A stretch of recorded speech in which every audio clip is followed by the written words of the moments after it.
Testing.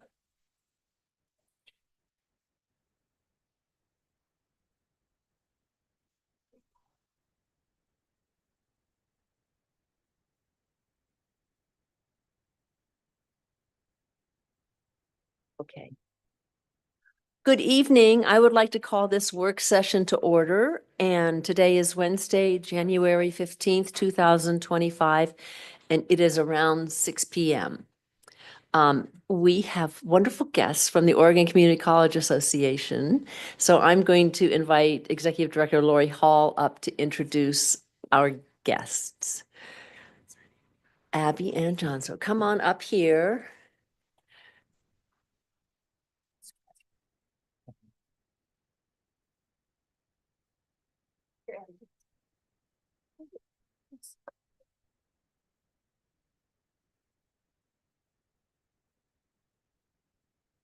Good evening, Chair Reed and Board. We are here tonight with Abby Lee, the Executive Director of OCCA, and John Wyckoff, the Deputy Director. And we are here tonight to present the 2025 legislative updates. We'll go over some key issues, funding requests, and the session's advocacy plan. Before I pass it over to John. I know, it smells pretty bad. So which later? Super excited about legislative session. You'll see at your table, I've put together a legislative profile pamphlet.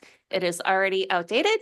So I will work on the next couple of weeks of updating the missing information and updating committees on it, but this should be a handy guide for you going forward into session. Just update that Elise and Peter Brown, who've been our lobbyists in the past, are going to be joining us again this year. So they couldn't make it tonight, but they will be around to help us out this session. And then the National Legislative Summit is coming up, and I believe Irene and Joe will be joining us in DC. So as I hear appointments as to our meetings, I'll send those out to you guys.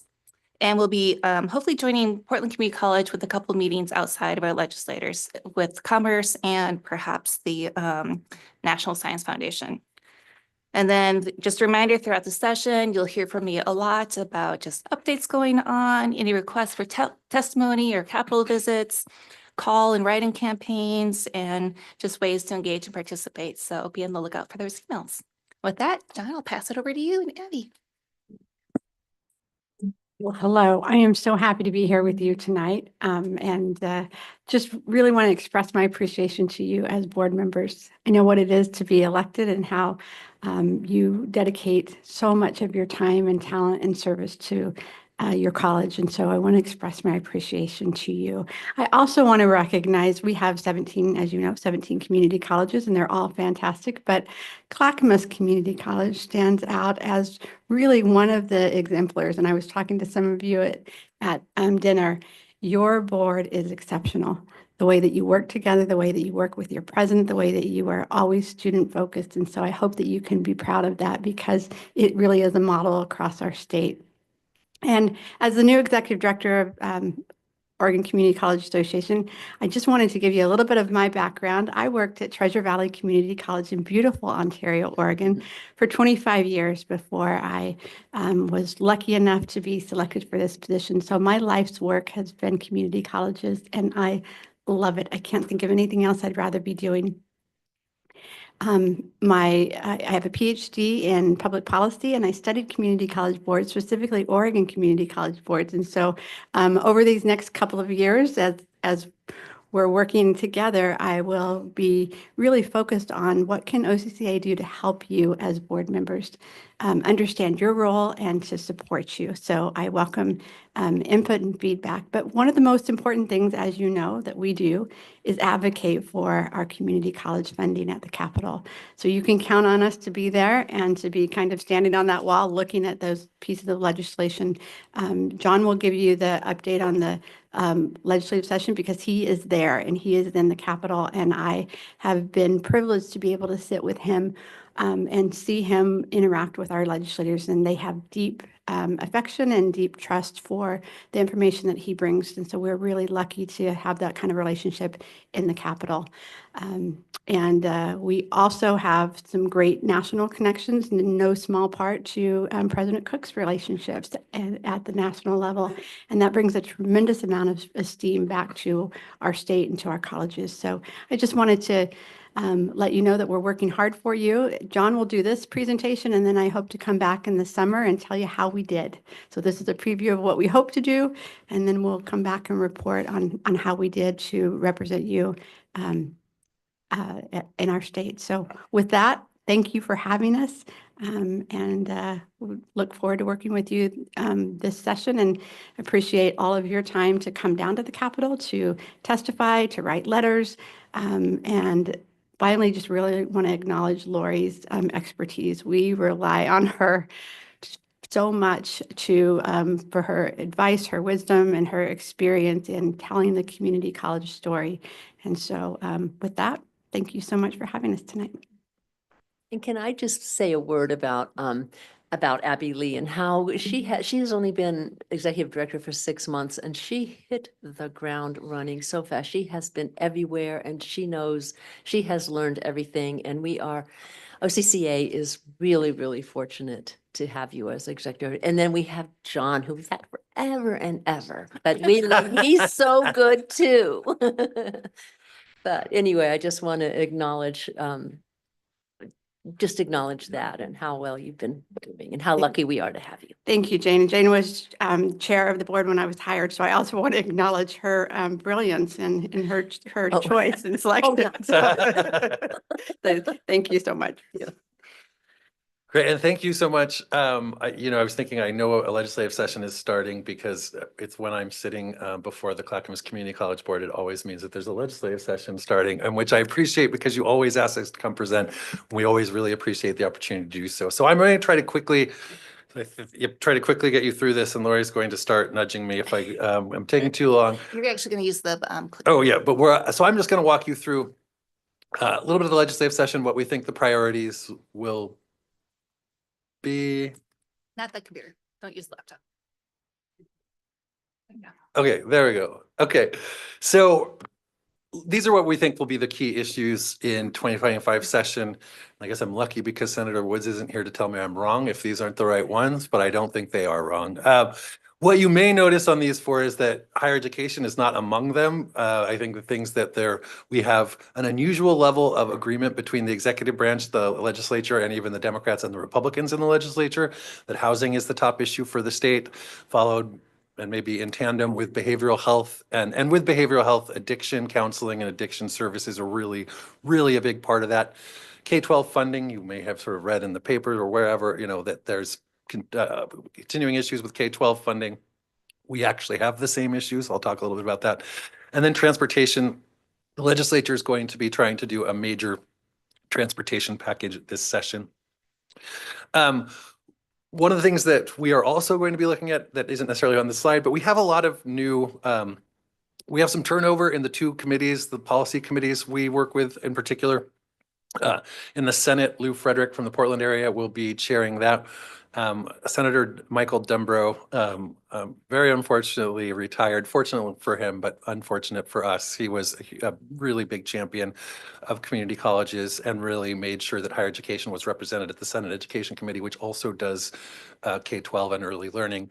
In the House, we have a higher education committee that just does higher education, and now they're also doing workforce. That's great. But there are several new members. One is a community college board member from Lane Community College, former community college board member. We have another who has been involved as a labor negotiator with OEA. Both are really, really, really tremendous community college advocates. We have a lot of I think, advocates on that committee. We have a couple new Republican members who are there as well that I will admit I'm going to have to get to know some new people across the board on both sides. So it's going to be a very interesting session. But again, these are the key issues. But I think what shows our challenge is that we are not in this top 4. And so one of the things that we will be talking about is how can we position community colleges and show, and I think rightfully, that community colleges are a major part of addressing these issues, that we help, whether it's through workforce training, whether it's through, I mean, in housing, literally some colleges are building tiny houses. Like community colleges are part and parcel to addressing the major needs of Oregon. So first, I'm going to talk just quickly about our current service level ask. It's not clicking very well. It might be low battery.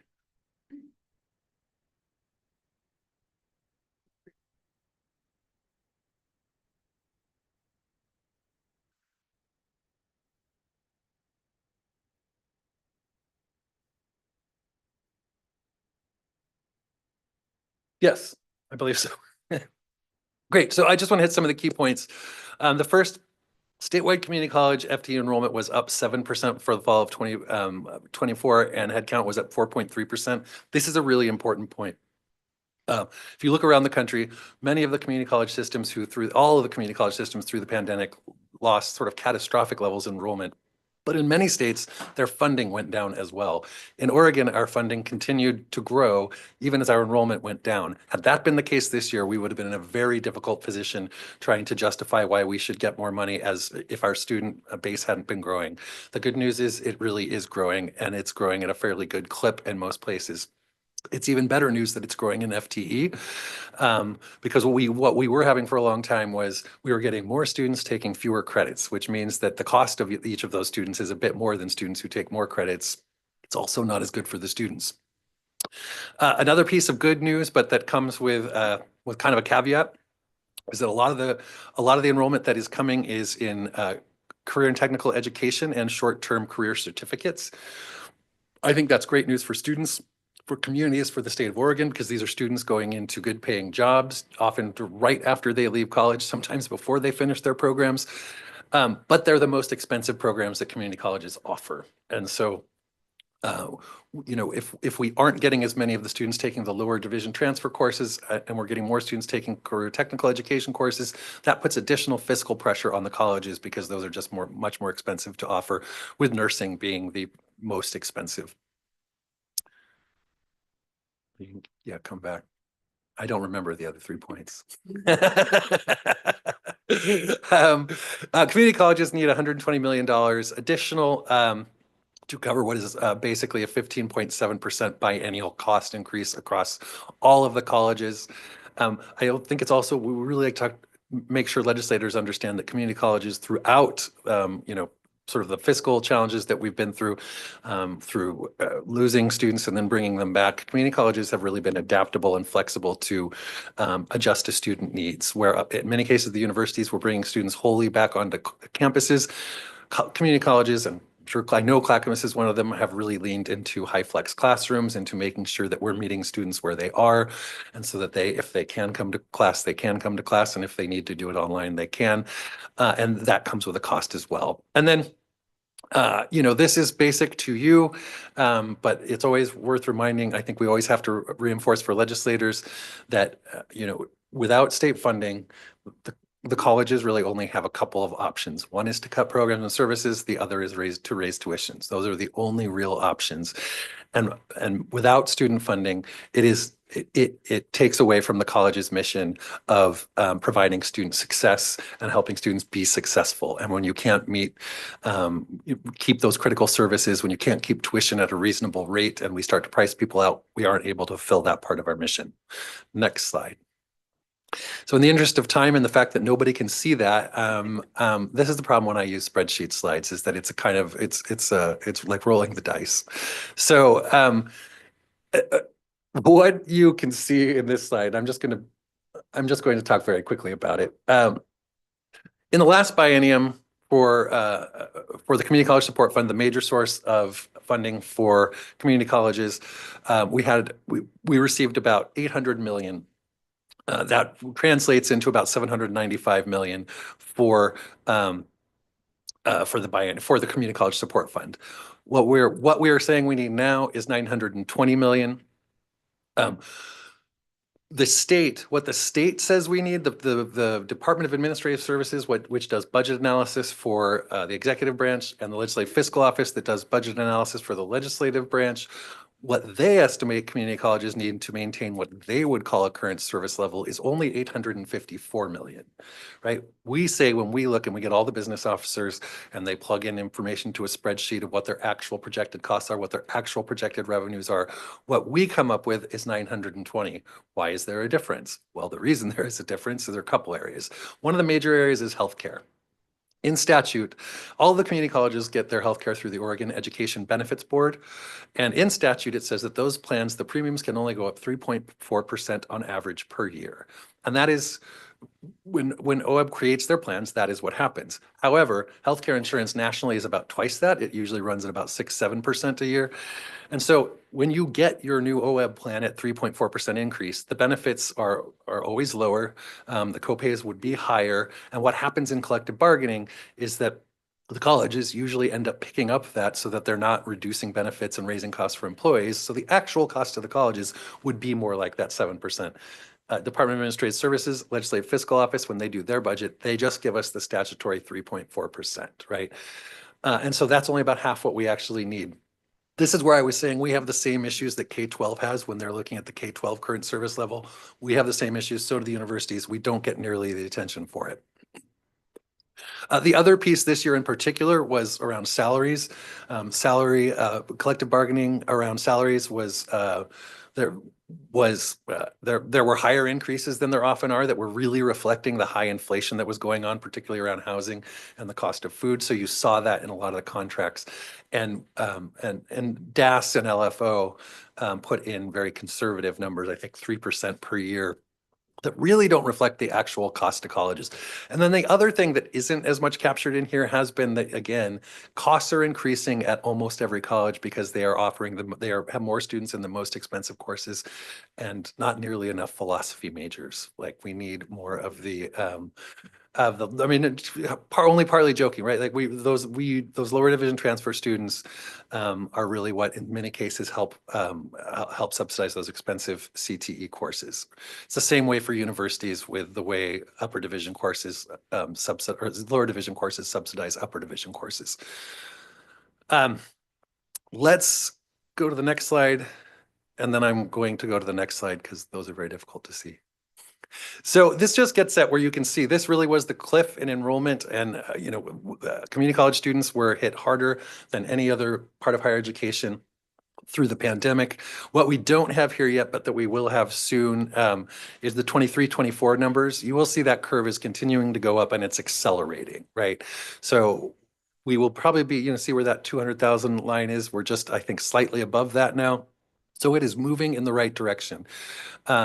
What we were seeing through the pandemic is headcount was accelerating faster than FTE. In fact, in some cases, we were losing FTE, but gaining headcount. And again, that can be problematic for the colleges because every student comes in with the same costs for running financial aid, for transcripting. So there is a base cost that is the same cost whether you're taking 4 credits or you're taking 16 credits. And so if you have more students going full time, it is costing the college more. There's less fiscal pressure there. And again, it means the students are taking less time to degree. It's better for the students, and we know they're more likely to complete if they're able to take more credits. Next slide, please. And so here you can really see, and this is where we'll see some significant acceleration in 23, 24, and particularly as we move forward. But the full-time equivalent was just barely inching up as we turned the corner from the pandemic. And again, it was almost twice at about 7, I think it was 7.1, we said, the 4% that FTE increased. So that means, in fact, we had a couple of colleges where their headcount went down, but their FTE went up. Fiscally, that's a great situation to be in. But what it means is more that those students are taking more credits. And I think, again, that's a win-win for the student and for the college. Next slide. So one of the things that, that I was talking about before is it's going to be really important for community colleges to be able to talk about how the innovative things community colleges do directly help address the issues that the state is facing. And in this presentation and presentations we've been giving around the Capitol and in other places, we've been really trying to give concrete examples. And I apologize, in this presentation, we don't have a Clackamas one. I know we will at some point. But go to the next slide, please. So this is one, and I'm not going to go through these in particular detail. I think you all have these, you have all these slides, but this is just a great example of how Umpqua Community College took over some buildings or purchased some buildings in the downtown area and turned them into student housing, creating housing for important housing for students, but also helping revitalize the downtown in a way that really has brought new energy into the downtown area, and again, create housing for a very housing scarce, or for an area that was facing the same kind of scarcity in housing that everybody else has been facing. So that's just one example. Next slide, please. Another is Mount Hood Community Colleges have been working in partnership with College Housing Northwest to open a new student community in Gresham. College Housing Northwest is also working with other colleges. Are they working with Clackamas as well? Yeah, that's and PCC and PSU, I think. And this is an example of a partnership where the community colleges are directly providing housing and working to provide housing for our students and who are community members. We are also going to be looking at some of the other areas that as we continue forward talking in the legislative session where community colleges have been innovative. The work we are doing around co-requisite education, the work that we are doing continuing work around things like guided pathways. There are a lot of areas where the community colleges, the new applied baccalaureate programs that are being offered, where there's real innovation going on. One of those is also there is a consortium that for the first community college Bachelor of Science program that will include 6 community colleges through a consortium model, so that students at the 6 colleges will each be taking courses to get their BSN all through the same program. Similar efforts are happening in education, but I think these are good ways for us to show how we're being innovative, and they are things that have been really well received by legislators. Next slide. This is just another example, and Portland Community College isn't the only, is not by far the only college that has an addiction counseling program, but they have put some real investment into their addiction counseling program. We know there is a great need for this across the state. They can't fill these positions fast enough. For many of the reasons that, in the fentanyl crisis and things like that. But this has just been, there's a really important way to show that community colleges, I think, are directly addressing the state's needs. I know, we'll skip out some slides. Okay, next slide. This is just about sort of us keeping the momentum moving. And along with our current service level ask of 920 million, we also have some other priorities that I'm very quickly going to run through. Go to the next slide. And so these are smaller asks that we made that are in addition to the Community College Support Fund ask. One is a co-requisite work group. This is $1 million for one-time money for to help get faculty transition from offering traditional developmental education to co-requisite education, where instead of running students through 3-4 prerequisite classes before they get to college level math, we put them in one co-requisite course and put them directly into the college level class. It triples the success rates. Also, we talked about more funding for applied baccalaureate programs. That was one of the other things that we proposed to the HEC. Some funding for an adult reconnect program. This is addressing the issue of the largest cohort in Oregon of learners is some college, no degree, right? And that is the largest group. And so this is aimed at really trying to capture some of those students and getting them to come back to an institution, not necessarily the one that they started at, because you often find that's not the right fit for them at a different point in their life, and getting them back.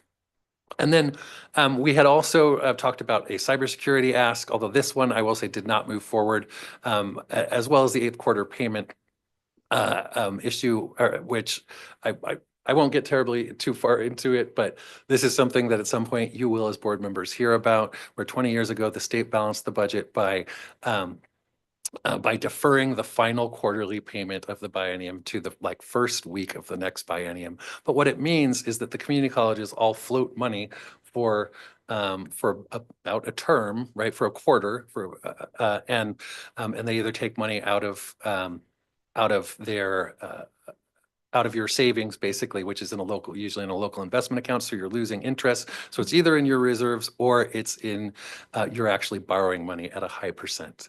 Next slide. Okay, just very quickly, just to reiterate the current service level summary, student enrollment is continuing to increase across the state. College costs are projected again to grow at 15.7%. Many employee contracts have reflected recent high inflation.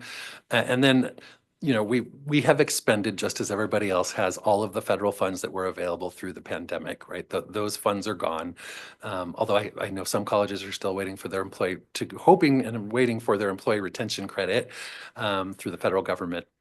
But for the most part, all of those funds were expended and used to keep employees, to keep from laying employees off. And now colleges are looking at either, that is part of why our current service level ask is fairly significant, is to try to keep cuts to a minimum as those funds have dried up. Next slide. I think I'm going to be go to the next slide. And then I'm just going to point to a couple of these dates and then we can finish here. No, go back one. There we are. We are in the January 13 to 17 organizational days this week. Next week on the 21st, on Tuesday, the legislative session officially begins. February, we are continuing to do CTE month. It's National CTE month in February. We can't do it in front of the Capitol again because of construction, but we will be doing a lot of messaging and pushing out other things through email and through in other ways. But one of the things we are doing is, and we hope you all attend our legislative summit on March 5th and 6th. And this is kind of where I'm going to close with a plug for the legislative summit. It's a good event. And the first day we do training around the issues and around the key talking points. And then we have a reception in the evening. And this year, for the first time, since we can't put all of our kind of cool CTE stuff in the Capitol, we're going to try to integrate it into the reception so that at the reception that we have legislators it's at the Salem Convention Center. Students from SWAC make the food. We have wine from the viticulture programs at Chemeketa and Umpqua. But this year, we also hope to have things like your portable welding simulator and some of these really cool hands-on things that legislators have found really compelling, and we've gotten a lot of participation when we bring them. And so we're going to try to turn our reception into a mini CTE day in the way we've done it, so that while we're also building relationships and talking to legislators, it's also going to be a chance for us to talk about some of the most compelling work we do, which are these high demand current technical education programs. And with that, I will conclude and happily answer any questions. Anyone have questions? It was very clear, John. That was very good. That was good. So there's a lot coming up, and we'll be down in Salem. We're bringing students and visiting with legislators and telling the story. So that will be good. And one of the things that I wanted to just mention that I remember you mentioned before too, is that the fact of how we go through all of the bills that are dropped and really determine the ones that we're going to focus on and advocate for and that. So that's happening now. Is that Over right? 2,000 bills were pre-session filed, which is a little larger number than usual, but it's a huge number. And those are only the pre-session filed. We haven't even gotten to the bills that are filed after session. But just to give you an idea of what the crush of legislation is we are now, I think, up to about 2,400 in pre-session filed bills. Oh, yeah, sorry. So we are also next week, is it Tuesday or Thursday? Every Tuesday. Well, every Tuesday we have our legislative call. And it's Thursday. Sorry, so go ahead, you say it. Thanks. Just really quickly, we know we're out of time, but every Tuesday, hopefully you know that we have a legislative call at 4 o'clock. And if you don't know, we'd like to invite you and we go through all of those bills. We talk about those priorities and we give you kind of the inside scoop of what's happening in the legislature every single week. So again, that's 4 o'clock. It's a Zoom and you're welcome and we would appreciate your attendance to that. And then John's going to give you a kind of a fun heads up of what's happening next Thursday, kind of our first presentation in the legislature. Yeah, And just can I for- just ask a question about, you sign up by going to the website and then to get the link, Yes. right? You go, okay. Yes. And so you should each have those links. If not, I'm sure that those can be Yeah. forwarded out to you. Mhm. And then just as an FYI, this coming Thursday in the House Higher Education Committee, they will be doing a hearing on sort of higher education 101. So there will be a section on universities, a section on community colleges. So, and we have a 10-minute section where we will just be giving an overview of what community colleges do, the students we serve, and how we help the state. Tune in Thursday. Thank you so much. Thank you so much. It's a very good overview.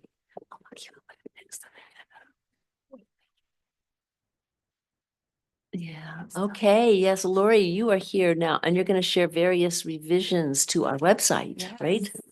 So let me share my screen here. Sharing's not turned off. Yes, if you guys want to come up, great.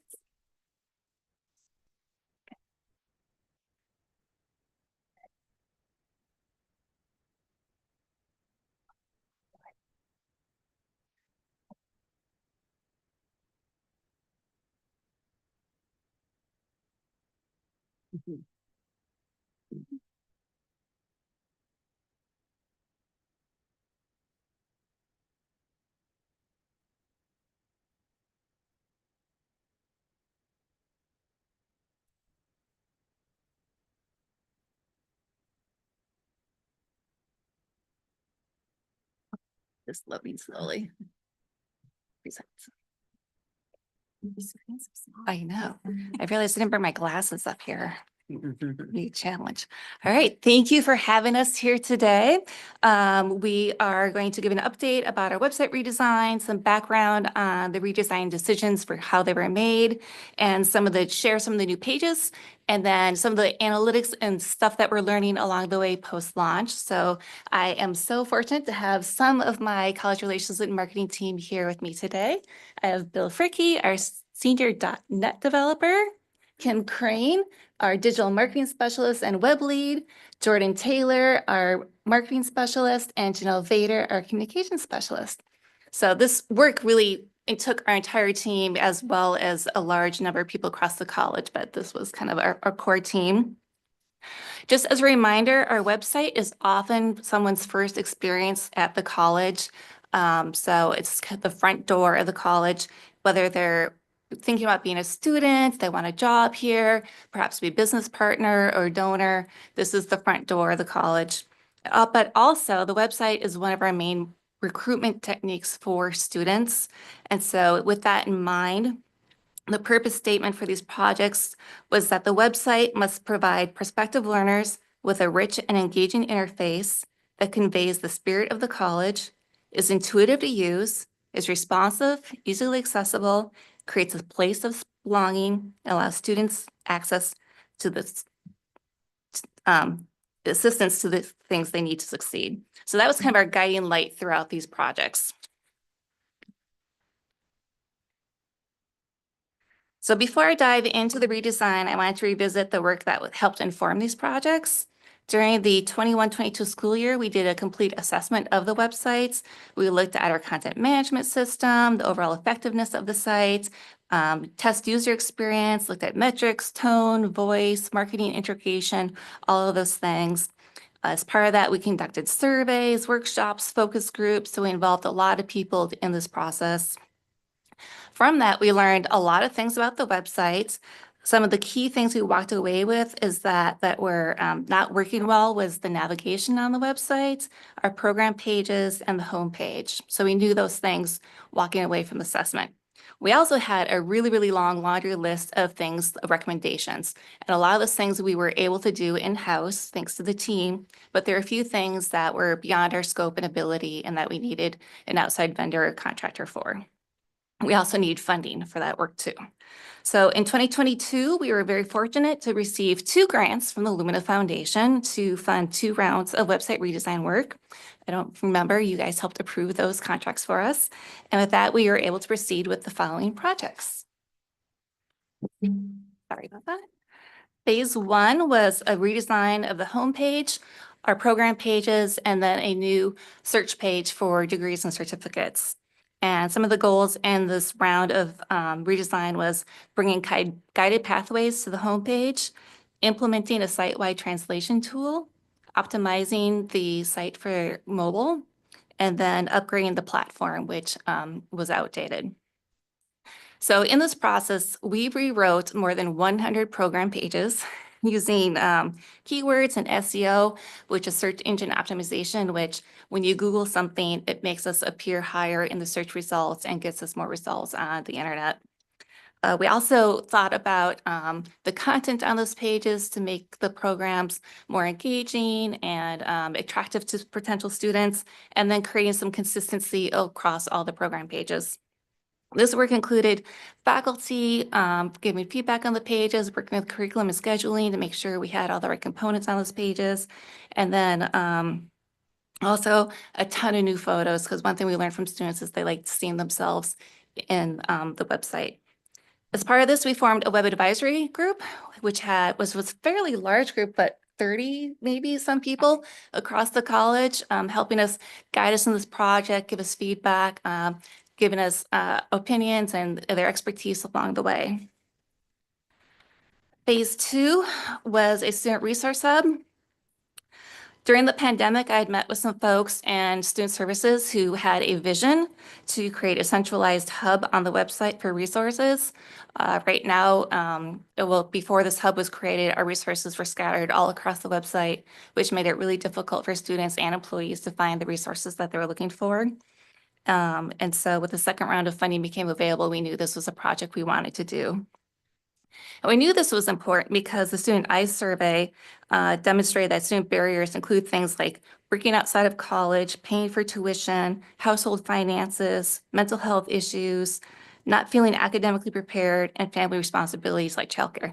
These are all things we can help with. We have those resources for, right? But it's sometimes hard to find. In the student survey, 41% of students had a guess where to find those resources, but they weren't sure, and 18% didn't have an idea where to go. So this resource hub really made sense of creating a place for students to find things. The vision statement we came up for this one to be our guiding light. All right, so over 2 pages. Was it for it to be an inclusive and accessible platform that empowers students to confidently navigate their educational journey. By offering clear pathways to resources and support, the hub will foster a sense of belonging and capability for all who visit. So we worked with folks from student services throughout the design process and had student representation from ASG, which was hugely helpful. I don't know if you're on the call, Stephanie Dale, but you were especially helpful in this process.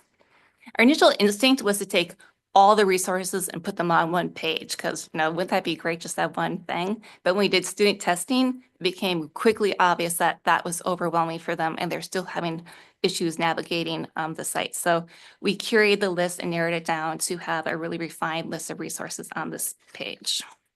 And before we go into seeing some of the new pages, I just wanted to touch on both phases are really data informed.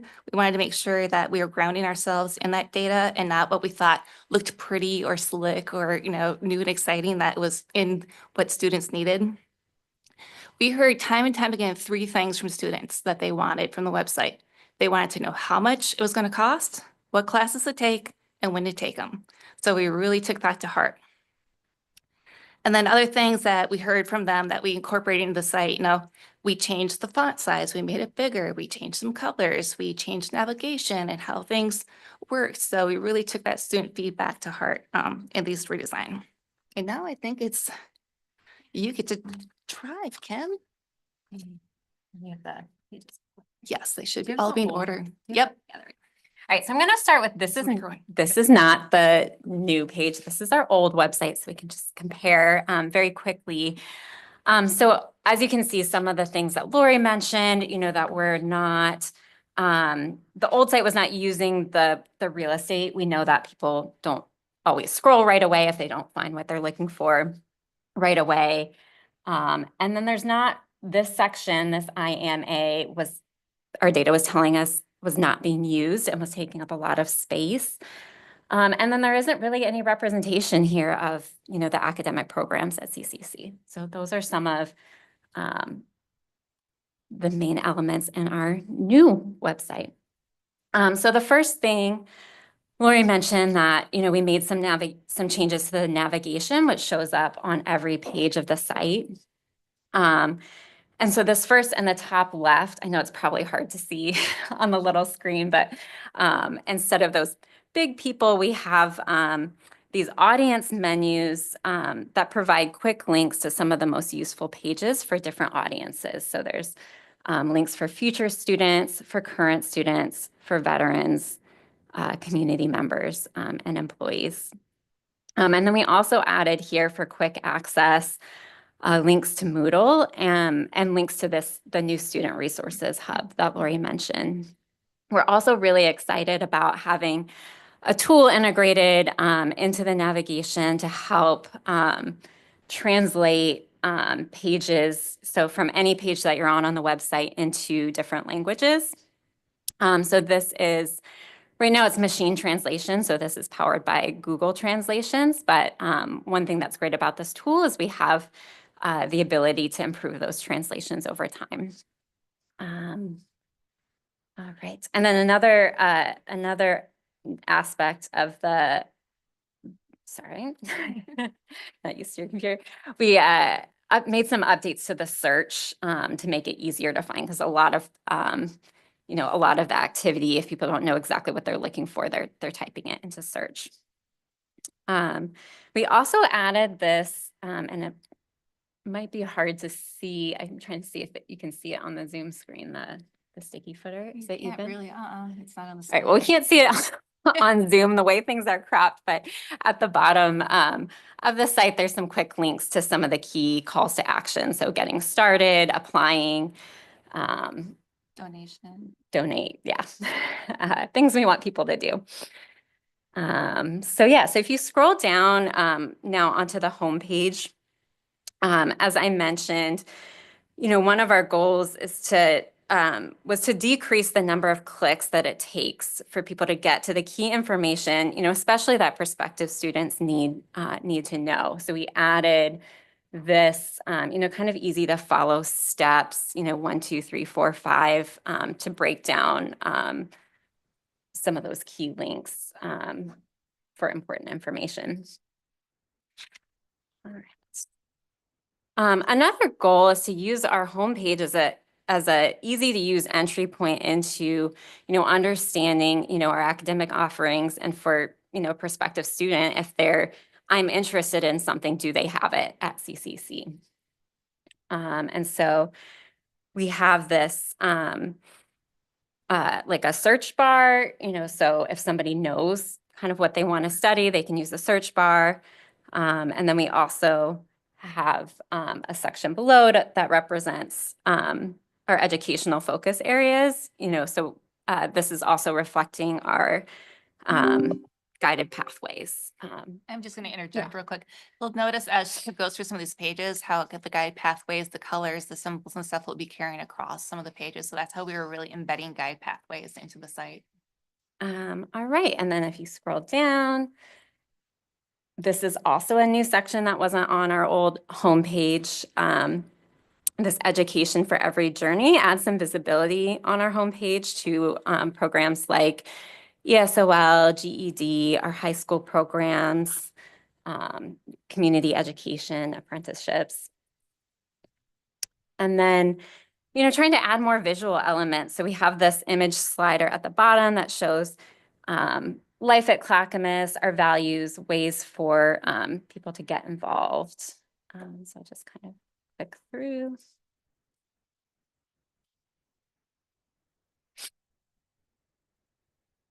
And then we can move on to some of the other pages. Most of the rest of what's on the homepage, the news, events, athletics, is pretty much the same as it was on our old site. All right. So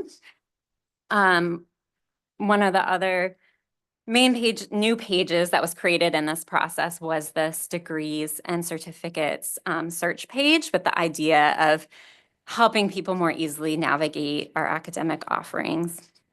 So this also has a search bar right at the top, again, for people who might know what they're looking for. So if somebody's searching for accounting, it has a little bit of a predictive text, so you can also make suggestions. So you search, and then you see, some of the offerings, as Lori mentioned, that uses the same colors as the business educational focus area, and a little snapshot. And then if you click on one of these, it will go to the page for that degree or certificate. The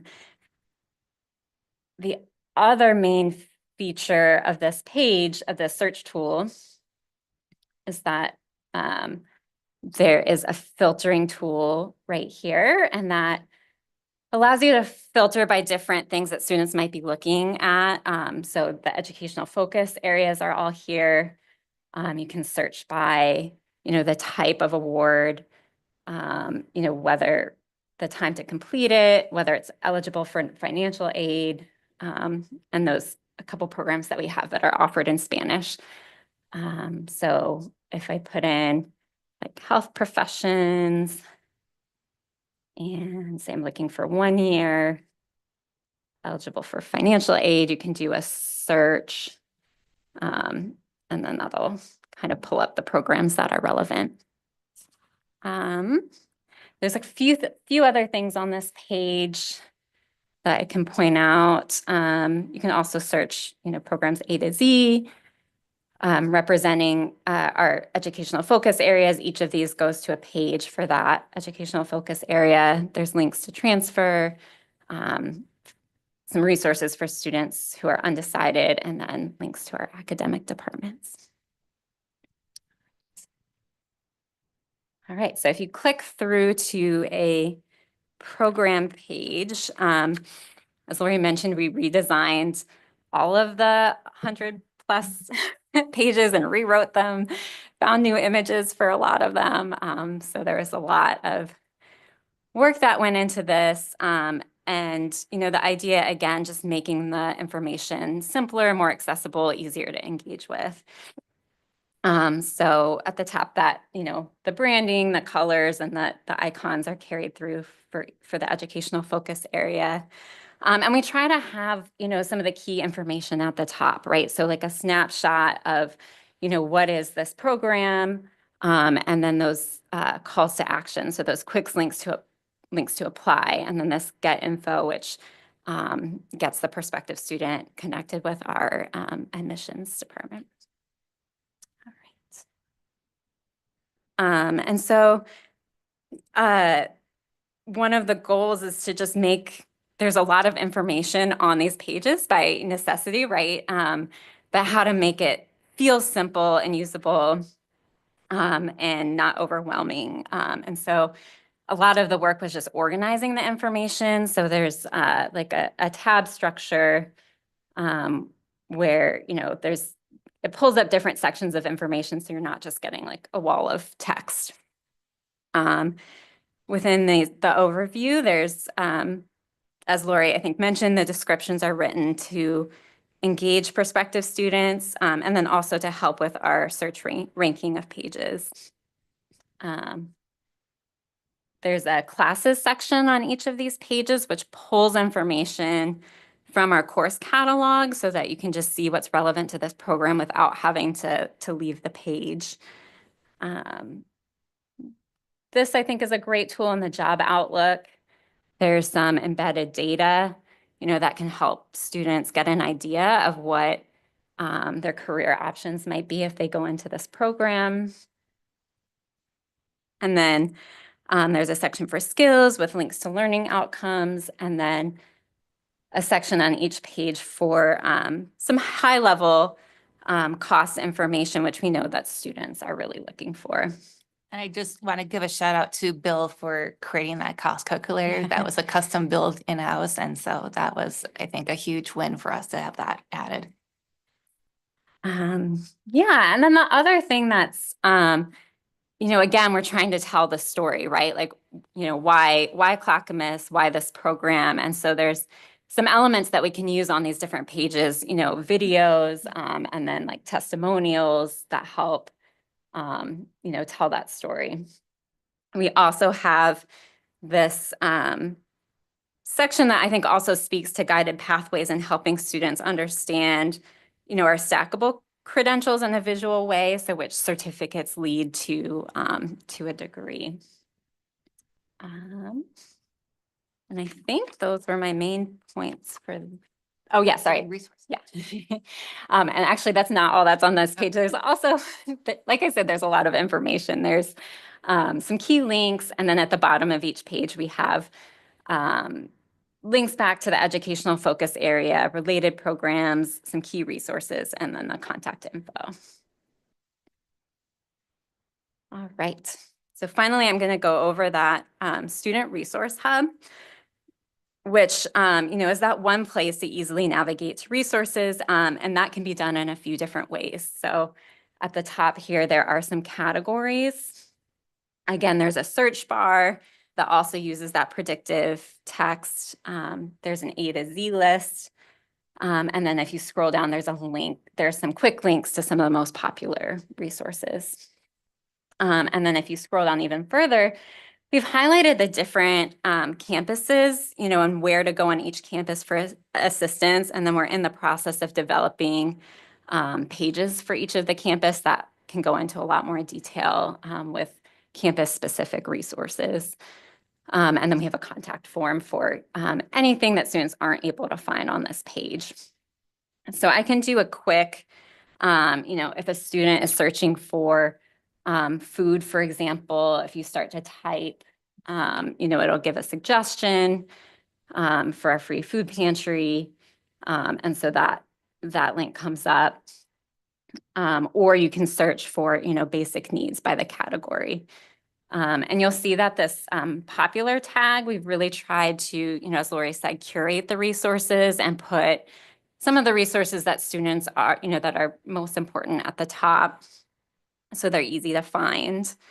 Yeah, so a student who's looking for a job, again, can click here and find jobs on campus, and then some other key resources. Yeah, I think that's it for all of the Thank new you. pages. And then very quickly, we'll go back and talk a little bit about what we've learned since we've launched the site. And I think, Jordan, you're up. Let's go to present vote again. Oh. There you go. All right, so since that phase one launch in July 2024, we've seen immediate positive signals that are demonstrating that some of the things, the changes that we made are producing the results that we intended them to. We don't have year over year data just yet, so by summer of this year, we will be able to compare, the past 2 years. And we're going to continue to collect data as we move forward. So the first kind of instant improvement that we saw was a change to our site health. And I was going to have Bill just kind of give a quick breakdown of that in a little more depth. Sure. How close do I need to be? Okay. As Uncomfortable as possible. Okay. Website health score is a kind of an aggregate of a lot of different things. So the things that were the key enhancements that improved this number that Jordan was just talking about a lot was updating the core CMS platform that hadn't been done for quite a while. That resolved a lot of outdated software issues. It also improved overall performance and overall security. Just because when things get behind, they get behind and they fall apart. Replacing all of the base page templates. So Kim highlighted the menu structures and that type of thing. All of that stuff that is duplicated on every page was replaced. That streamlines the site structure, makes it more efficient and more user-friendly. Modernizing the site's design framework was also done as part of this project. That adds compatibility with current web standards. It enhances the mobile responsiveness and it boosts overall usability. These updates lead to faster loading times, smoother navigation, and improved experience for visitors. And it also has the cool benefit of making that number, a lot better. That's my synopsis. There's, a few bullet points that I'll go over really quick here. There's a lot more data than this, but this is just kind of some quick hits. So we did build more user journeys or pathways to that new degree or certificate search tool. And one example of that is what Kim had shown on the homepage shows those begin your journey steps 1 through 5. And the search tool is in that first card. And that represents about 50% of all the click engagements across all 5 of those cards. So it's very well engaged with. And then it's also under the future student menu, and it's the second most engaged with link behind the apply option. And then in general, we're just seeing far more homepage engagement. We're seeing that more users are scrolling now. We're seeing that people are spending more time on the page. We're seeing a lot more click engagement with these new elements that we brought to it. And then the new audience navigation is it's performing better than even I was expecting it to. So we still have that main navigation that was there before, still gets a lot of engagement, but now we are seeing people who are looking at these categories and then quickly getting to things that are listed under future student and all the others. I guess just the last thing that I wanted to touch on is the search engine optimization. So we're already seeing dividends for rewriting all those degree and certificate pages. And probably the easiest way to think about SEO in this context, there's a lot of components to it, but you want to show up more often in search, which is an increase in your impressions. You want to show up higher in the search results so that you're closer to the top. And then you want to get as many clicks as you possibly can. So jump to this next slide. So this is just a look at how the impression lift has gone so far. So if you just kind of focus, it's a little hard, but from August to December, the top is fall 2024 and the bottom is fall 2023. So an immediate increase in the number of times that we're showing up when people are looking for us for everything under the sun. This is our entire website, but a lot of this lift is actually coming from the redesign of the degree and certificate pages. And that site health and improvement is playing a role in this as well, because we're becoming more trusted by the search engines. They're delivering more results for our content. I don't have another graph here, but we are also seeing that we are coming up even higher as well. So a lot of these degree and certificate pages had an average position that was a little bit low, and I'm already starting to see their average positions are getting higher and higher. And then we're working right now, phase 2 is just launched, but there's a technical SEO component that's supposed to help us with the click rates. So it'd be just really nice to see all 3 of those things already increasing. Great. And I know we're out of time, so I'm going to quick wrap up with special thank yous to our Web Advisory Group, Student Services. First year experience classes were huge for us getting student feedback, ASG, the DEI office and committee, of course, the College Relations Marketing team. This was a multi-year lift for this team beyond what they normally do every day. So it was huge. And then, of course, the Lumina Foundation. And in closing, we're going to continue to do data-informed site improvements. I know that the board appreciates hearing things that you can do to help us out. One thing is College Relations Marketing does not have a source of funding for things like website maintenance and upgrades. So we had to go outside and find grant funding to be able to do this work. So a big issue of ours is we're currently hosted on a server in-house, and which is why the website went down during the cybersecurity incident. Had the website been hosted on the cloud, that would not have happened. So what we would like to do is move the website to the cloud to not only prevent similar outages in a similar instance, but also increases our security, and then it increases the site performance and speed. And then next on our radar is working with student services to research and hopefully implement an AI chatbot site-wide, because our students are 24/7 and we're not, and they need resources. So hopefully a chatbot might help them find things that they are having difficult finding and give them those extra resources. And with that, if we have time for questions or if we need to move on, that's okay too. Anyone have questions? No, I just have a comment. So I didn't spend a lot of time on the previous website, right? But it wasn't very good. It had been obviously an agglomeration of numbers of years and so on and so forth. It was very challenging to get to figure out what we do and how to become a student, right? And I think you've solved a number of those very important problems and the improvements that are made here, right? So without question, this is a huge improvement in order to find out how you want to go to school, right? And what you might want to do with your life in doing so, right? At CCC. I think it's a thank you. really helpful improvement because the other one was really challenging to move around in. Okay. And I'll just add, I wasn't just playing on my phone while you were presenting. I was actually looking, because I think that probably you would know better than I do, but I think quite possibly a majority of our students are accessing it this way. So I really wanted Yep. to see how it showed up. And Yep. it's beautiful. It really is very accessible that way, and shows up in a way that feels incredibly useful. So just job well done. Thank you. Thank you so much. Yeah, I wanted to add, in my past life, I used to manage a website, and I love the numbers that you're seeing on this optimization because that is clear data in real time that this is very effective, and great job. It looks sleek and easy to use. I just have one question. I know at some other meeting we talked about having a section for stories of past students. I just wondered if that was still part of something you wanted to add, or if you have already added and I haven't found it. Yeah, so we've been collecting each term student stories, and we are compiling them. We have a ticket in where we were finishing, updating everything, but starting implementing those student stories across the program pages.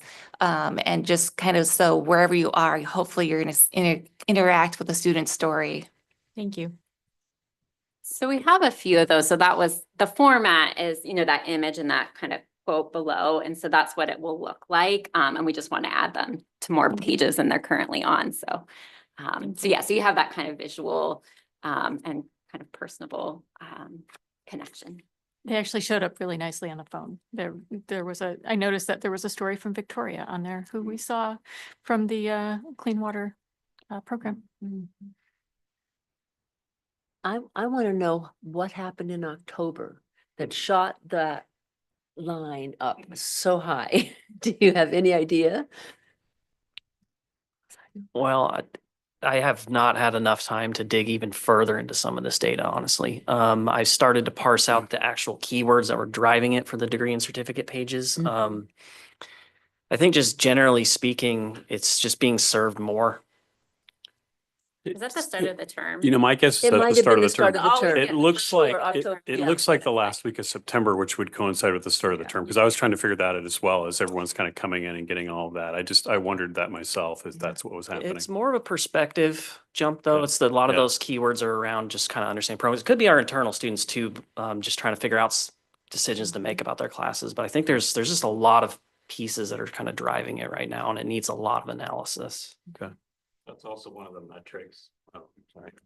That's also one of the metrics that we're working on, is trying to segregate out internal traffic with because the site is very heavily used by our own faculty, our own staff, and it would be very useful for us to know like which is internal and which isn't when Jordan's doing analysis. So Yeah. it's a great time just to take credit though for it, Jordan. That was probably some of the work that you'd done right around that time. Yeah. That Well, thank you. This is very exciting. And wait a minute, one quick other question. What is the cost to move it to the cloud? I mean, is that a major, big time expense or I'm what? so glad you asked. It's not, no, it's not astronomical, but it is significant. It would be, from the quotes we've had, between $30,000 and $60,000 extra a year, and about $60,000 to implement. So, it's not insignificant, but it's not unsustainable. Right. Okay, good. Thank you. Thank you. Well, thank you very much. you.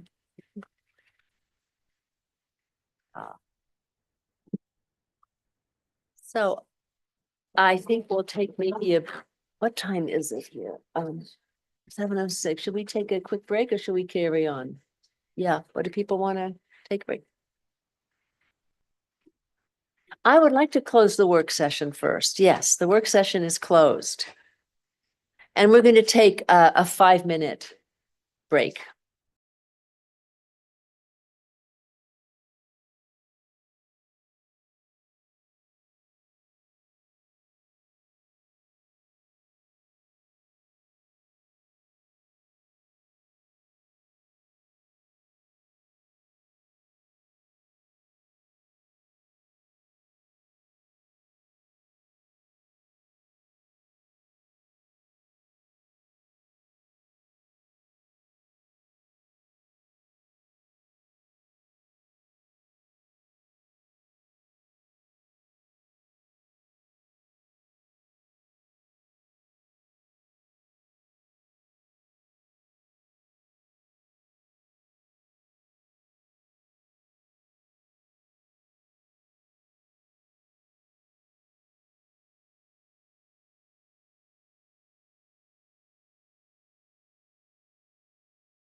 Okay.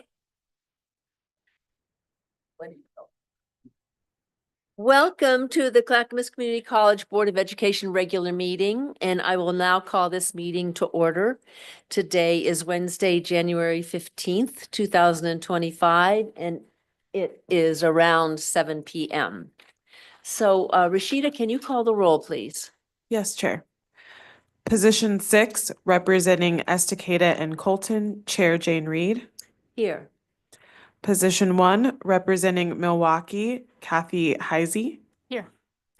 Position 2, representing Clackamas and Happy Valley, Rob Wheeler. Here. Position 3, representing Gladstone and Johnson City, Wade Hathorn. Here. Position 4, representing Oregon City, Josephine Joe Crenshaw. Here. Position 5, representing Westland and Wilsonville, Aaron Woods. He is excused. Position 7, representing Canby and Malala, Irene Konev. Here. Thank you, Rashida. Now we have labor and land acknowledgements. So Irene, would you please read these? Oh, Kathy, would you please read these? I mean, I'm No. happy to have Irene read them. No, that Okay. was an error. I will start with the I wrote it CCC down. land acknowledgement.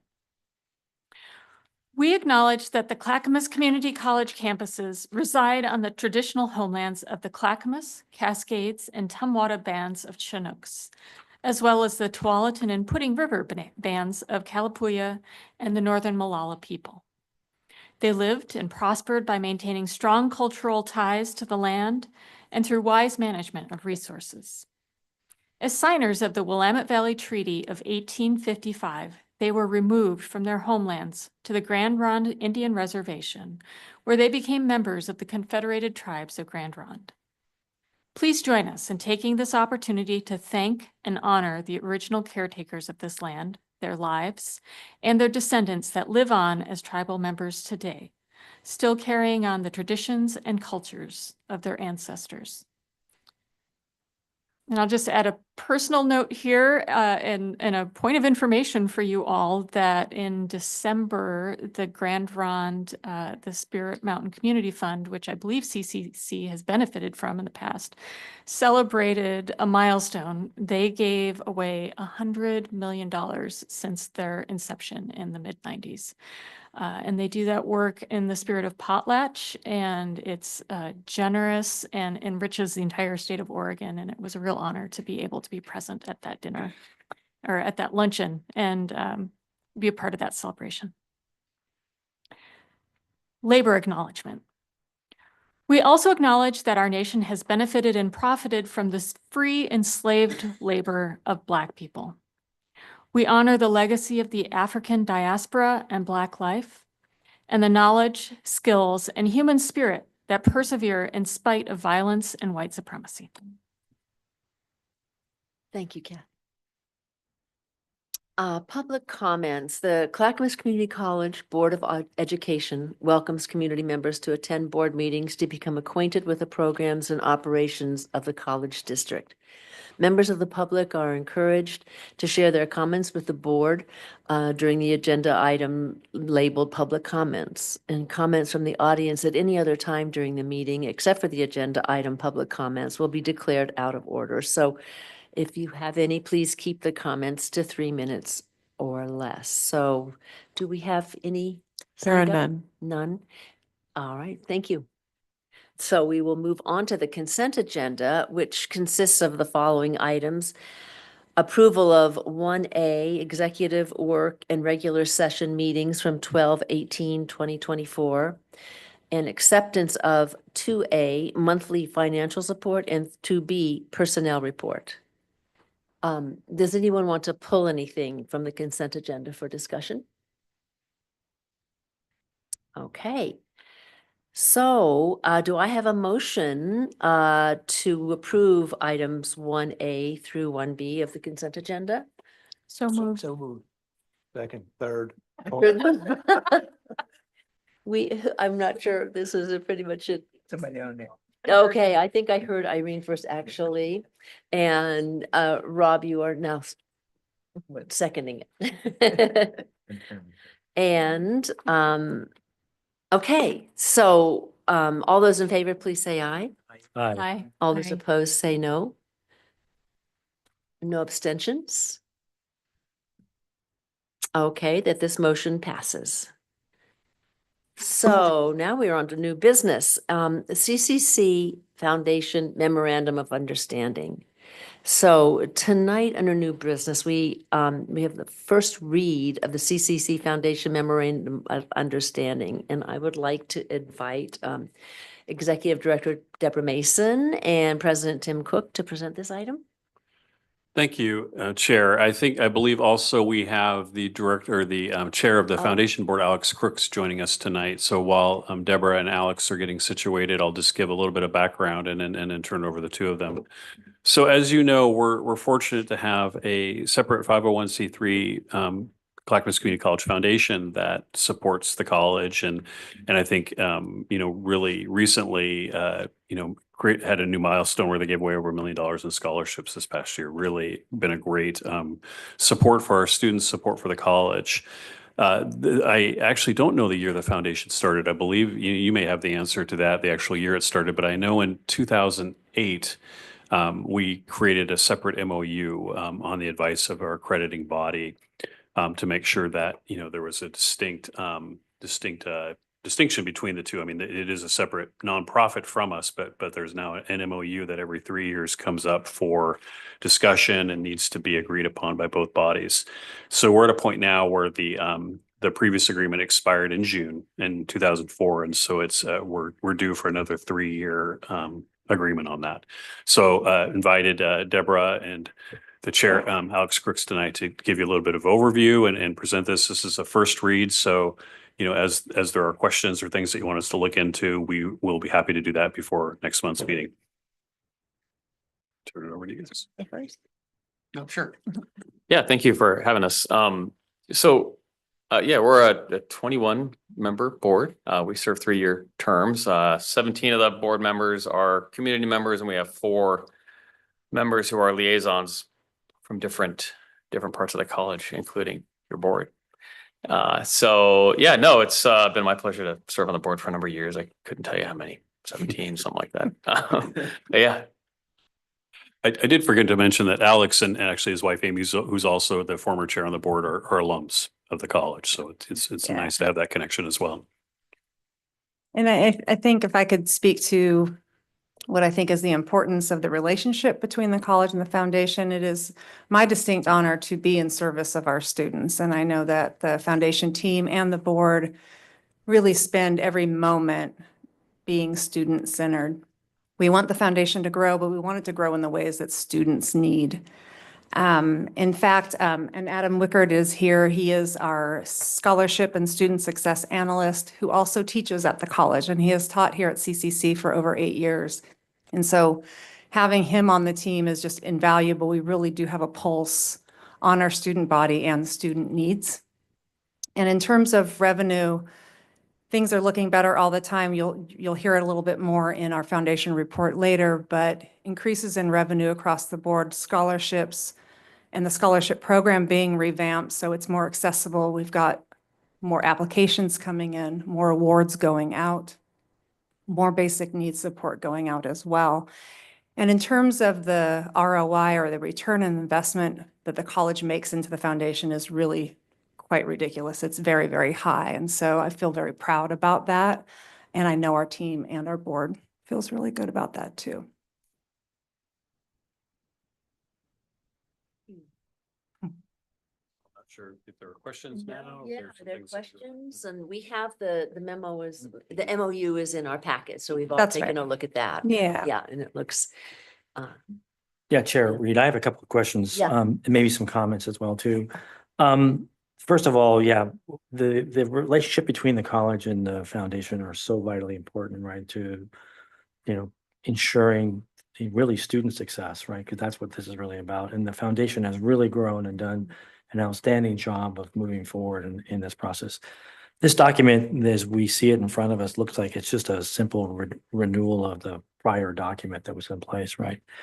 And there's, maybe there's some places that we can clarify, and maybe it's a discussion that needs to take place between either this board and the board of the foundation or others and stuff like that. But, as I look at this document, there's a number of questions, and I think some maybe possibly improvements or areas for us to discuss about not only the sharing of resources between the college and the foundation and how those are understood, because it's not clear. It just says that they're, when you look at what the bodies will do, either the foundation or the college, they're pretty vague, right? And there's no specificity in what's required by the parties other than generalities in here. So I'm curious is really more of what specificity there is with regards to particularly the college's responsibility to that foundation and vice versa. But for instance, when it talks about provide support that may include, but not limited to, staff office and so on and so forth, what is the college currently providing the foundation? I mean, it would be interesting to see that so we know where we stand with regards to that.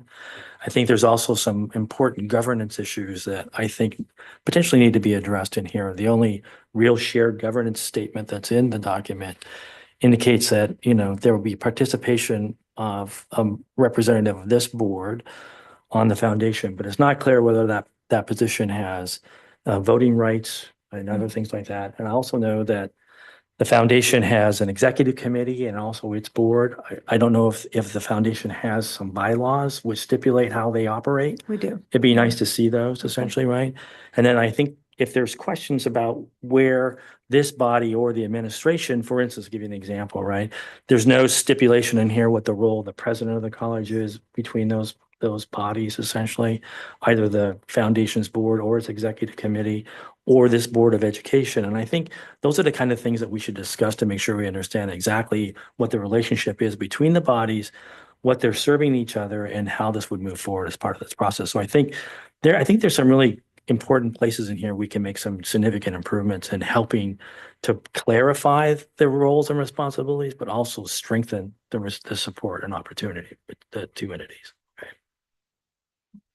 Thank you, Wade. Do you have suggestions on how?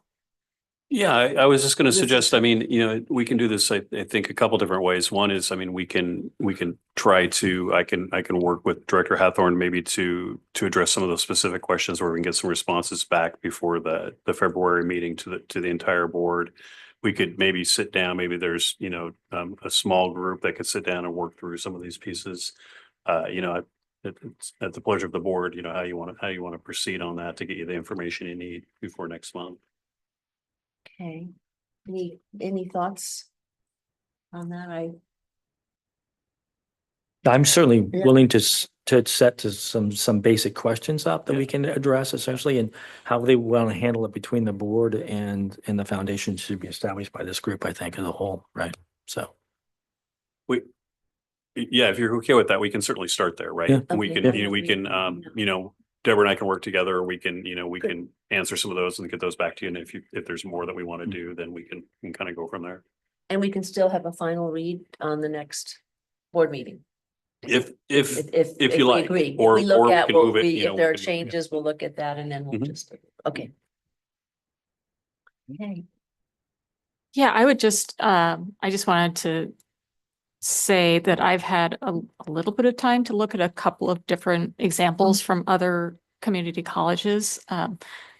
They're like all over the map. Mhm. And in looking at those, it made me realize how little I really understood of the nuts and bolts of how the foundation works. And I do feel like that's my responsibility personally as a board member to get a better education. So thank you for helping me do my job better. And also just in looking through those, it highlighted for me what an important role these documents play in supporting the growth of the foundation. I don't think I'm alone in saying that the foundation report is always one of the best and brightest parts of a board meeting.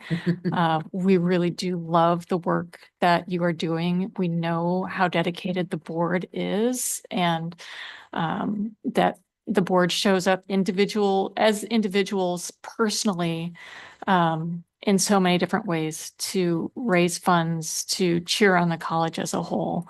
You all do really important work, and I want to make sure that the document that we have that records the arrangement between the college and the foundation is supporting that work, reflecting the maturation of this organization as a whole. And I really hope that we can have a conversation with the board and with you, Deborah, to do this collectively, to think about just kind of, because it's really easy to just kind of check a box on stuff like this and just leave it off to the side. Yeah, we've got this stuff.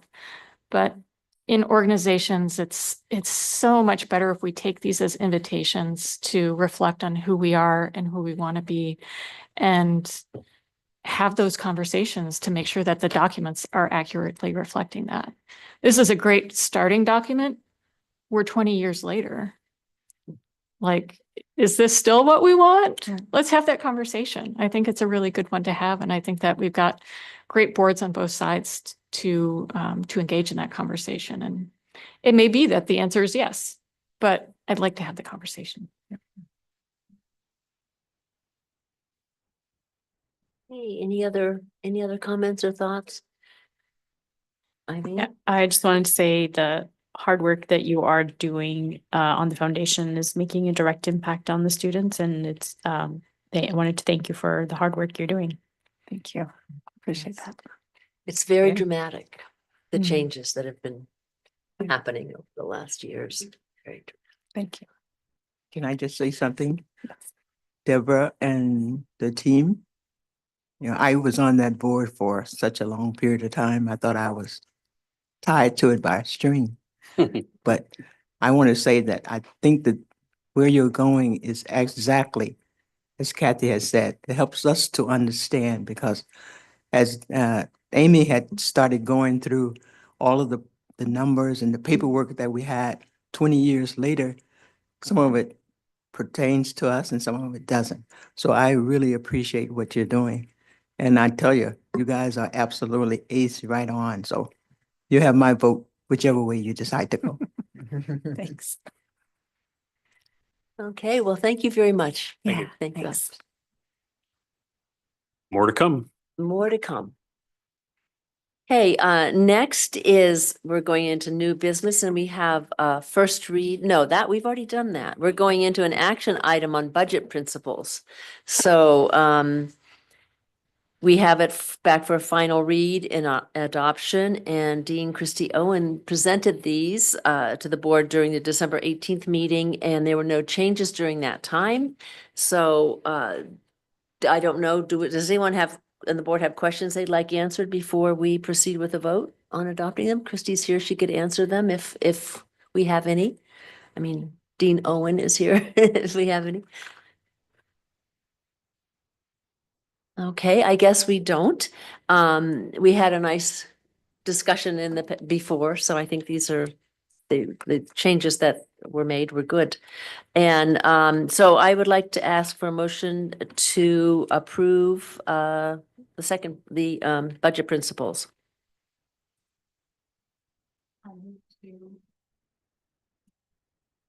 I will turn on my microphone, and then I will move Then- to approve Mhm. the budget principles as presented. Okay, do I have a second? Thank you, Joe. All those in favor, please say aye. Aye. All those opposed, no. Okay, any abstentions? So the motion passes. Okay, and we're moving on to student and faculty presentation, and we do not have a student faculty presentation this evening.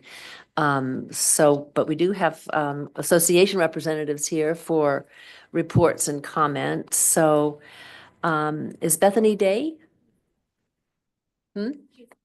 She's on the Zoom. Okay, Bethany, Hi, I am here. I'm gonna turn my camera on.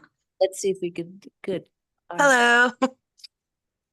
Give me just 1 second. Oh, I can see myself on this big screen behind you. Now you're over here. We see you too. Okay. So, ASG, well, also hello again. I'm back being president Back. again. So the first thing is that our community wellness team is hosting a blood drive on February 11th, and they have partnered with Clackamas Women's Services to provide resources for students who are in relationships or not in relationships to help navigate what that looks like, because it's the week of Valentine's Day. And then they have also started a program that we're calling the After Hours Snacks that provides food for students who attend CCC at night. And so there's little baskets in every single building now with snacks in it for all the students. So that way they can get like, a little meal or something to eat when they're here on campus. And then they let's see who else. The fun thing that's happening is that 2 of our ASG members are going to be traveling soon with Tim to Washington, D.C. for the Legislative Summit in early February. And they're very excited. I was supposed to be able to go, but I have young children, and so I couldn't make the trip. So somebody else is going in my place. And then I know that a couple of the previous presidents have shared that we're planning to get washers and dryers on campus. And the team has officially acquired washers and dryers, which is really great. And then we have a space to put them in now, but we still need to schedule meetings with everyone involved so we can figure out the last logistical steps before like installing them. And then we just received the results from our fall grants. We paid out 2 childcare grants, 1 transportation grant, 5 fee grants, 11 textbook grants, 9 material, 21 gas cards, and every student that applied for a grant received at least 1 grant that they applied for, which is really great. And then the grants department is also looking into starting a grant for laptops for students instead of just loaning them to students, because a lot of the times they don't come back when the students leave the school and stuff like that. So making it something where they can just acquire a laptop when they start and then be able to keep it while they're at like throughout their time here. And then lastly, a group of 4 ASG members, including myself, went to the ASGA Fall Leadership Conference in Florida, and we attended tons of workshops. And so when we got back, me and one of the people that went were able to use that knowledge that we learned during this conference, and we hosted our own training session during the Winter Student Life and Leadership training, which was really successful. So it was really fun to be able to learn tons of stuff about student government and then be able to bring back training for our students here. And that is everything. Well, thank you, Bethany. And I do like that, going to the conference, bringing it back, and then sharing what you learned. That's very, very good to do. John helped us do that. So it was really great to be Okay, able but to. that's great. So thank you very much. Of course. Okay. So next is full-time faculty, and Lars Campbell.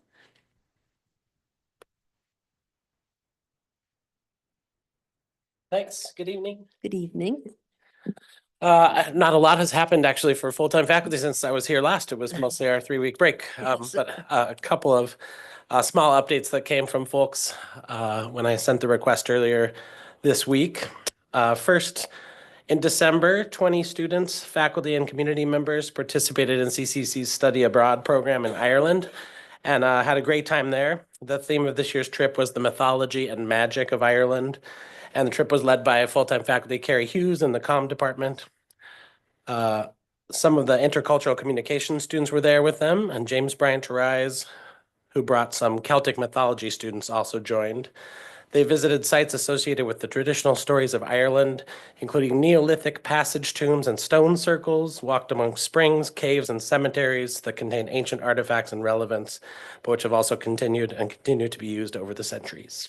So great chance there for some students to go and visit somewhere abroad with some faculty members, and another really enjoying that program the last few years.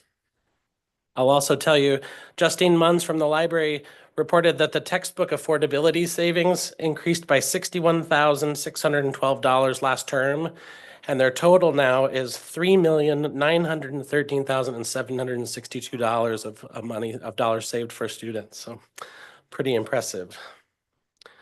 I also spoke briefly in December about Kathleen Hollingsworth from the music department, who was headed down to the Jazz Education Network conference.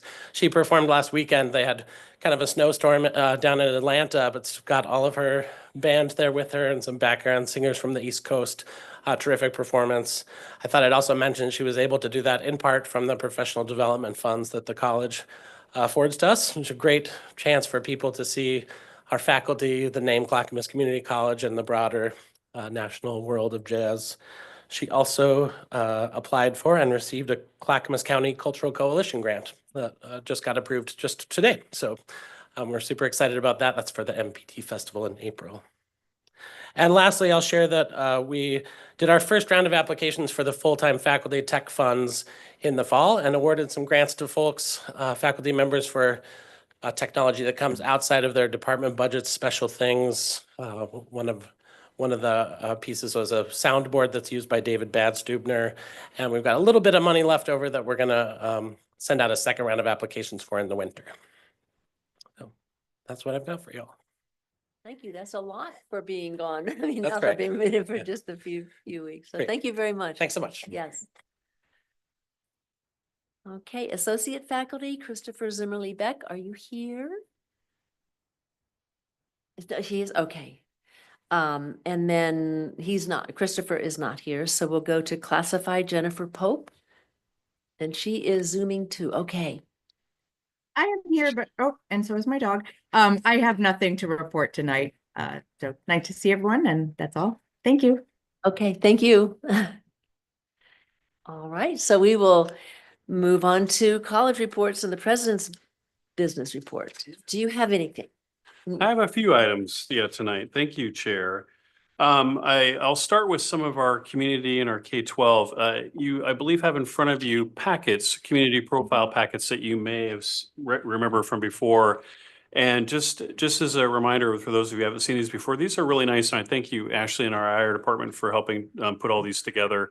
Gives you information for your district about the number of high school students participating over, or people actually from your district overall who are going to school here, the number of high school students and how much money they're saving in tuition that you can share, the workforce and business connections, so the businesses we've worked with and the clients that we've worked with in that way, and then kind of a cheat sheet on the back, which is the number of different things that gives you information about our student profile, our tuition, veterans, and so on and so forth. We give you a number of these paper copy if you want to hand them out as you're at different events. Electronically, we have them. Just so you know, I usually take them and give them out if I'm giving presentations to schools or school boards or city councils or other places like that. They're really quite popular. We update those every year. So those are there. On that note, I know we met since the legislative breakfast. We met right after that legislative breakfast last month. The superintendents and I debriefed that, I think, about a week or so after that. And in general, the school boards and the superintendents were very, very pleased with that and wanted to say thank you to all of you for hosting that. They see it as a really great opportunity for our boards to collaborate and certainly for us to get the education message here out to the state, or to our legislators, excuse me.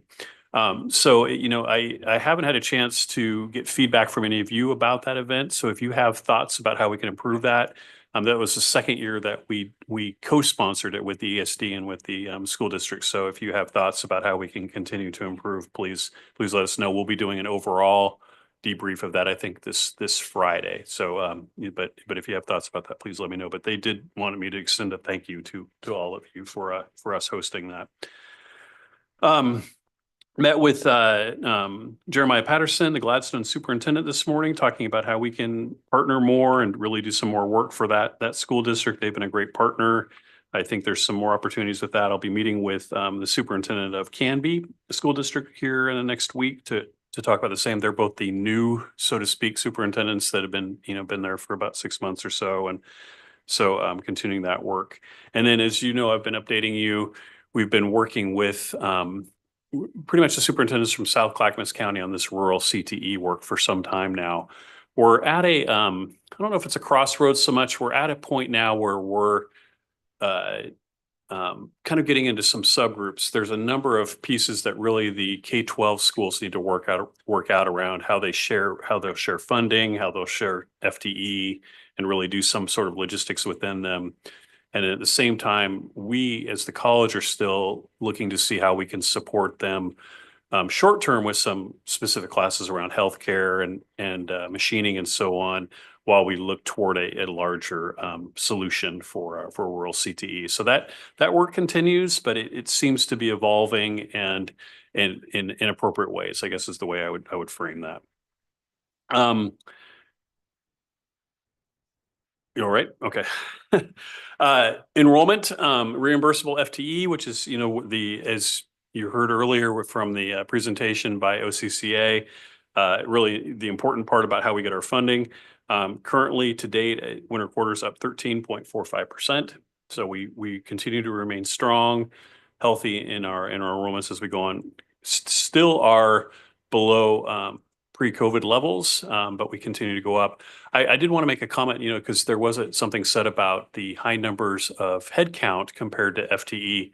We still remain high in headcount as compared to we're going in the right direction. We're about, I think, a little over 16% now full-time students, but that still is a very high number of part-time, and we still remain number 2 in the state for behind PCC for headcount. So we're still second largest that way. When you get into our FTE numbers, we're about 4th or 5th where we historically have been. So there's pluses and minuses to that. I think the big minus is they explained tonight, we don't get funded by headcount, we get funded by FTE. And so that causes more of a challenge for Clackamas than it does for others that have a higher number there of FTE. So we continue to do work to try to help remove barriers for students so they can take more classes and the rest. But that is somewhat of a reality, is that we are a very part-time institution.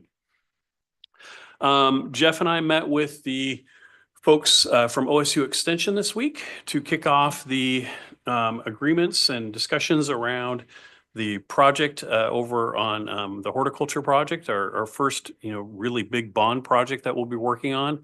Pleased to report they are incredibly excited to get going on this, to the point where they are now bringing in some additional funding beyond what they'd already committed to. And so we'll be working with them. It's a little bit, I don't know, complicated is the right word. There's more people involved. Their funding actually goes through the county. It's a pass through the county. And so we're now working with the county to make sure that they're involved in this agreement as well before we get going. That will allow us, as we are going out, we're working on getting our owner's rep now for the bond. And then once we have that, we'll start working on identifying an architect, and then we'll be able to bring in folks from OSU and us and the rest to really start planning. But pretty exciting work. I knew that it was somewhat innovative, but I'd seen some other examples of this before. Tillamook Bay Community College has a partnership with their extension where they share a building, but they're really kind of roommates or occupants in this building. The way OSU framed it to us when we were talking about it, they said this will be probably one of the most innovative extension projects in the country when we do it. So pretty exciting to be able to plan that, really think about this differently. So stay tuned on that. And then I want to call out Casey Layton, who has won the Wilma Award for the nonprofits here this year. Yeah. So I know you were all invited. The luncheon is next week, and I know we have a Wilma. I think we have at least one. Did you win Wilma? I'm forgetting now who's all won Wilma. I know Joe did there as well. So very nice honor for Casey and that work. So we'll be celebrating that a week from Thursday at the Wilma luncheon. And lastly, tonight in January, we recognize our board, and we recognize all the work that you do as volunteers and the work toward the college. I like to remind people every year, because I'm often hear from people that you can't believe the high salaries that you get paid for being board members. It's crazy how much, yes. And so I like to publicly remind people that these are volunteer positions. We essentially feed you dinner, and I think that's about it. And but so you give your time. You oftentimes during a work day, or try to come to as many things as you can. So we're very appreciative of that. We have gifts for you. And I'll just tell you what these are and tell folks in the audience as well. This is Senator Woods. We at the legislative breakfast, we gave out electronic digital frames with pictures of students and pictures of the campus and everything else to and branded with our logo. We thought that'd be nice for you all to have as well. So that's what's in your bag when you get a chance to open that up. And that's our thank you to you. And then I want to read into the record a proclamation. Whereas community college boards create a vision for what students should know and be able to do. And whereas community college boards make decisions that affect countless young people, their future. And whereas community college boards contribute to the economic well-being of their communities and our state. And whereas community college boards selflessly volunteer their time to ensure student success. And whereas community college boards create a climate that supports the philosophy that all students can learn at high levels. And whereas community college boards build collaborative relationships based on trust, teamwork, shared accountability. And whereas community college boards are committed to preparing students for further education in their careers. Now, therefore, I hereby declare on behalf of the students and staff of Clackamas Community College, our appreciation to the members of the Clackamas Community College Board of Directors and proclaiming the month of January to be Board of Education Recognition Month. I urge all citizens to join me in recognizing the dedication and hard work of local community college board members in preparing today's students for tomorrow's world. Thank you, all of you, for what you do. So please join me. Thank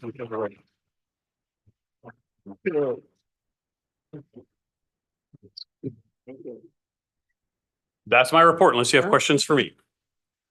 Any questions? No. Okay, thank you, Tim. Thank you for the proclamation too. That's meaningful. I want to ask a question, Tim. Your mic. Did we get a raise? You know, we were looking into getting you an extra dessert, but we have to really think about it first. So we'll play your cards right. We'll I see. thought you were going to double or triple. Yeah. We are currently. Okay, so now we're on to board operations and the board chair business report, which is me. And actually the next three are kind of me, the Oregon Community College Association, and then well, no, the next two are. So I'm going to combine those a little bit. I don't think I have much to add to the presentation by Executive Director Abby Lee and Deputy Director John Wyckoff today about what kind of is going on right now on OCCA, which is focused on on this upcoming legislative session. I did ask Katie to print these lunch and learn. I have mentioned these at a lot of board meetings, and this is just the schedule for the next year through June 26th. And I also have some on the left some on that table over there. If people in the audience would be interested in looking at them, they're very informative, and I think you could learn a lot about a lot of things. So I encourage you to take one of those. There's an upcoming quarterly meeting on February 7th. I also want to encourage people, if they haven't already, our board members, but then I do this to everybody as well, to go to the OCCA website, which is OCCA17.com, and sign up for their OCCA digest. They're going to be coming out weekly. Beginning now, they were, I think, monthly, and now during the legislative session, they're going to be coming out weekly, and it's a really good source of information. So that's it for the OCCA report. For the president's report, not much. A lot of downtime and so not much to say, except for that one thing I wanted to mention is that I received this. I think we all received it, the new Clackamas print, which I think is just very, very, very interesting and very easy to read and great photography. And it is just it's a good publication. So I wanted to acknowledge that. And I think that is it. And I'll throw in my community report too, even though it's before the others. I don't have any. So I don't have one. So Can I make a next, comment on the print before you do? I'll definitely pass Yes. on the kudos. This is their first magazine style, so Mhm. they're quite proud of that, and they Mhm. spent a lot of time working on it. So I'll definitely pass on those yes, kudos to them. do, Mhm. do let them know that it's what a good job they've done. Yes. So the Clackamas Community College Education Foundation. So Joe, can you present that foundation report?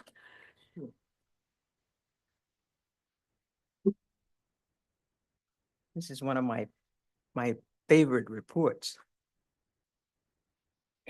I'm going to start with last month.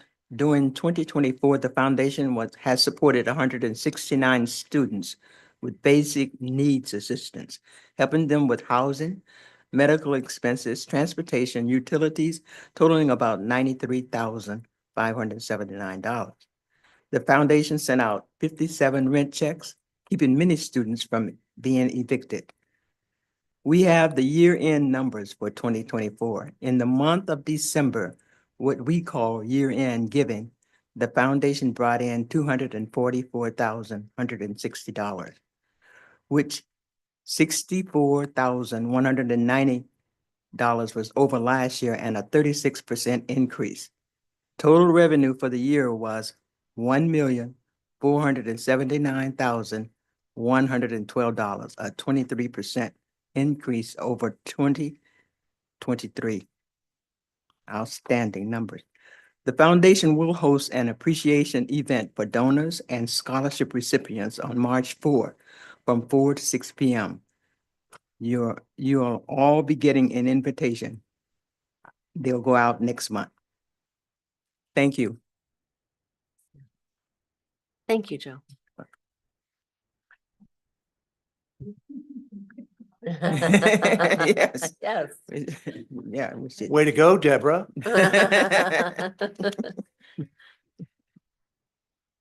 Okay, so now we have a Board of Education community reports. Does anyone have anything they would like to share from the community? Irene?